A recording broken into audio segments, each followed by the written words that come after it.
Imaginez. Vous êtes Álvaro Arbeloa. Il est à peine 10 heures du matin à Valdebeba, le centre d'entraînement le plus moderne d'Europe. Vos joueurs s'échauffent, l'atmosphère est électrique. Ce soir, votre club affronte le Benfica Lisbonne dans un barrage retour de Ligue des Champions. Un match à couper le souffle. Et là, au milieu de la séance matinale, vous voyez votre meilleure arme, votre star numéro 9, votre investissement à 180 millions d'euros, quitter la pelouse en boitant, la main sur le genou gauche. C'est fini. Il ne jouera pas. Kylian Mbappé est forfait. Et croyez-moi, cette nouvelle n'est pas anodine. Elle ne se résume pas à un simple communiqué médical publié en vitesse sur les réseaux sociaux. Non. Derrière cette blessure, il y a des questions bien plus profondes qui agitent déjà les coulisses du Real Madrid, les vestiaires de l'équipe de France et les bureaux des plus grands clubs du monde. Quel est l'état réel de la cheville, du genou de Mbappé? Depuis combien de temps joue-t-il diminué? Et surtout, est-ce que tout cela pourrait compromettre sa Coupe du Monde? Dans les prochaines minutes, on vous dit tout. Les coulisses de la blessure, les répercussions tactiques pour le Real Madrid face à Benfica, et ce que ça signifie pour l'avenir immédiat du joueur le plus médiatisé du football mondial. Mais avant de commencer, si vous êtes nouveau sur cette chaîne, abonnez-vous maintenant et activez la cloche. On décrypte le football comme personne. Allez, c'est parti. Commençons par les faits bruts. Et les faits, ils sont alarmants. Selon les informations révélées par l'équipe, journal de référence en France, Kylian Mbappé a quitté prématurément la séance d'entraînement matinale ce mardi, la veille du match décisif face à Benfica. La raison? Une douleur persistante au genou gauche qui ne veut tout simplement pas disparaître.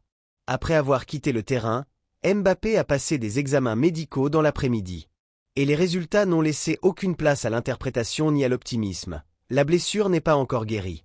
Point final. En interne, le Real Madrid aurait rapidement reconnu qu'il était impossible d'aligner le capitaine des Bleus pour ce match de Ligue des Champions. Mais voilà ce qui est vraiment inquiétant, et c'est là où beaucoup de médias passent à côté de l'essentiel. Ce n'est pas une blessure qui vient de nulle part. Mbappé traîne cette gêne depuis plusieurs semaines. Oui, vous avez bien entendu. Plusieurs semaines. Ce qui signifie qu'il a continué à jouer, à s'entraîner, à disputer des matchs importants en étant diminué physiquement. Et ça, dans le football de haut niveau, c'est un choix dangereux. Parce que quand vous forcez sur une blessure, quand vous prenez des anti-inflammatoires pour tenir, quand vous masquez la douleur pour être sur le terrain, vous ne réglez pas le problème. Vous le déplacez dans le temps, en le rendant souvent plus grave. Est-ce que Mbappé a été poussé à jouer malgré la douleur? Est-ce qu'il a lui-même voulu ignorer les signaux de son corps pour ne pas décevoir ses coéquipiers? Les deux scénarios sont plausibles. Et les deux sont problématiques. Un protocole de soins a immédiatement été mis en place par le staff médical du Real Madrid. Mais la durée exacte de son indisponibilité n'a pas encore été communiquée officiellement. Et ce silence, ce flou autour des délais de récupération, il en dit long. Quand un club sait qu'un joueur sera absent 2 ou 3 semaines, il le dit. Quand il garde le silence, c'est souvent parce que la réponse est inconfortable. Et maintenant, on entre dans le cœur du sujet. La raison pour laquelle cette blessure dépasse largement le cadre d'un simple match de Ligue des Champions. Toujours selon l'équipe, l'entourage de Kylian Mbappé aurait fait passer un message très clair en interne. Pas question de prendre le moindre risque, et ce notamment à l'approche de la prochaine Coupe du Monde. Voilà. Le mot est lâché. La Coupe du Monde. Et ça change tout dans l'analyse de cette situation. Parce que si on regarde les choses froidement, Mbappé est à une période charnière de sa carrière. Il a 26 ans. Il est au sommet de son art, dans le club le plus titré de l'histoire du football. Mais il n'a toujours pas remporté une Coupe du Monde. La France, en 2022 au Qatar, est allée jusqu'en finale. Mbappé a marqué un triplé historique, mais la coupe, c'est l'Argentine qui l'a ramené chez elle. Cette blessure non résolue, cette douleur persistante au genou gauche, elle est peut-être le signe qu'il faut appuyer sur le bouton pause maintenant pour être à 100% le moment venu. Et là se pose une question que les supporters du Real Madrid ne veulent pas entendre, mais qui est absolument légitime. Est-ce que les intérêts de Kylian Mbappé et ceux du Real Madrid sont vraiment alignés en ce moment? Le Real Madrid, lui, a besoin de Mbappé maintenant. Pour le Benfica. Pour avancer en Ligue des Champions. Pour cette saison qui compte. L'entourage de Mbappé, lui, pense Coupe du Monde. Et c'est logique. C'est même rationnel. Ce type de tension entre un club et un joueur est plus courant qu'on ne le croit dans les coulisses du football professionnel. Mais chez le Real Madrid, avec un joueur de l'envergure de Mbappé, la moindre fissure dans la relation peut vite devenir une fracture médiatique. Alors maintenant, Parlons football pur. Le Real Madrid doit affronter le Benfica Lisbonne en barrage retour de Ligue des Champions. Et il doit le faire sans son attaquant star. Quel est le contexte sportif? Le Real Madrid aborde ce match dans une situation qui demande de la concentration et de la solidité collective. Benfica est une équipe qui joue vite, qui presse haut, et qui a les ressources offensives pour créer des problèmes à n'importe quelle défense européenne. Ce n'est pas une équipe qu'on peut prendre à la légère, même au Santiago Bernabéu. Sans Mbappé, Álvaro Arbeloa va devoir trouver des solutions. Et les options, il en a. Le Real Madrid, même blessé, reste le Real Madrid. Vinicius Junior reste la menace numéro 1. Le Brésilien est capable de prendre un match sur ses épaules et de le basculer à lui seul. Sa vitesse, sa capacité de percussion dans les petits espaces, son sens du but en pleine progression, Vinicius peut très bien compenser l'absence de Mbappé ce soir. Il y a aussi Rodrigo Goes, dont on parle moins mais qui a montré cette saison une régularité et un sens du grand rendez-vous assez remarquable. Le Brésilien sait se sublimer dans les matchs à élimination directe.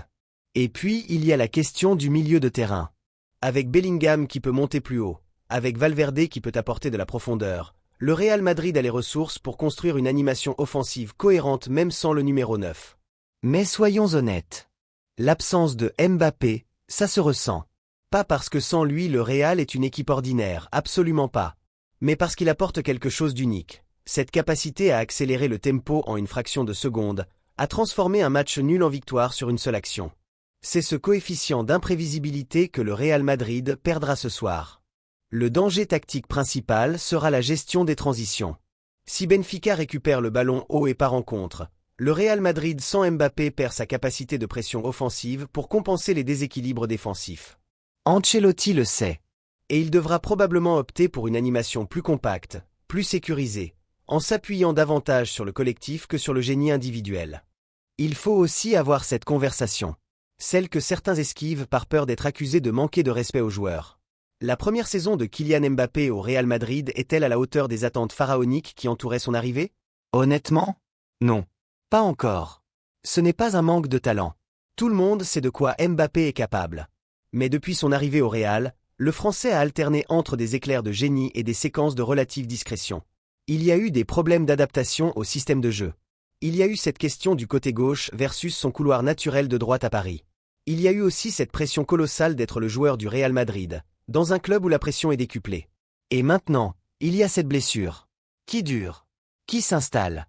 Mbappé a 26 ans. Il a tout devant lui. Mais si cette première saison madrilène se termine en demi-teinte, des blessures, des absences, des statistiques en dessous des attentes, il faudra qu'il réponde présent dès la saison prochaine. Parce que la patience du Real Madrid a ses limites. Et la patience des supporters madrilènes aussi. Ce qui est rassurant, c'est que les grands joueurs ont souvent connu des premières saisons compliquées dans de nouveaux clubs. Thierry Henry à Barcelone. Zlatan Ibrahimovic aussi. L'adaptation prend du temps. Et Mbappé est trop grand pour ne pas finir par exploser avec le maillot blanc. Mais le temps, justement, c'est ce dont il manque en ce moment. Voilà. Vous savez maintenant tout ce qu'il y a à savoir sur la blessure de Mbappé, sur ce qu'elle implique pour le Real Madrid ce soir face à Benfica, et sur les questions bien plus profondes qu'elle soulève pour l'avenir du joueur et du club. Cette situation, elle nous rappelle une chose fondamentale du football moderne. Derrière les millions d'euros, derrière les stars, derrière les strass et les paillettes, il y a des hommes. Des hommes qui souffrent. Des hommes qui jouent parfois avec la douleur pour satisfaire des attentes qui les dépassent. Et des hommes dont la carrière peut basculer en un seul faux mouvement. Kylian Mbappé, lui, a fait le choix de la raison. Ne pas forcer. Prendre soin de son genou. Penser à long terme. Et honnêtement, c'est peut-être la décision la plus intelligente qu'il pouvait prendre. La Ligue des Champions est importante. Mais elle reviendra. La Coupe du Monde, elle, n'a lieu que tous les 4 ans. Et pour un joueur de sa trempe, un joueur qui porte sur ses épaules les espoirs d'une nation entière, chaque genou compte. Littéralement. Ce soir, le Real Madrid jouera sans lui. Et ce sera un vrai test de caractère collectif pour cette équipe. Parce que les grands clubs ne dépendent pas d'un seul homme.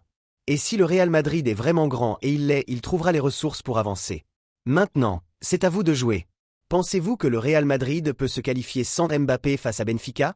Est-ce que cette blessure révèle une fragilité physique inquiétante chez Mbappé? Et surtout, est-ce que vous pensez qu'il sera à 100% pour la Coupe du Monde? Donnez-nous votre avis dans les commentaires. Chaque opinion compte, et les meilleures analyses seront mises en avant dans notre prochain live. Si cette vidéo vous a apporté quelque chose, likez-la maintenant, c'est gratuit, ça prend 2 secondes, et ça nous aide vraiment à faire grandir cette communauté. Abonnez-vous si ce n'est pas encore fait, et activez la cloche pour ne manquer aucune de nos analyses. On publie régulièrement, on ne fait pas dans le sensationnalisme gratuit, et on vous respecte assez pour aller au fond des sujets. À très vite pour la suite. Prenez soin de vous. Et comme toujours, le football, c'est bien plus qu'un sport.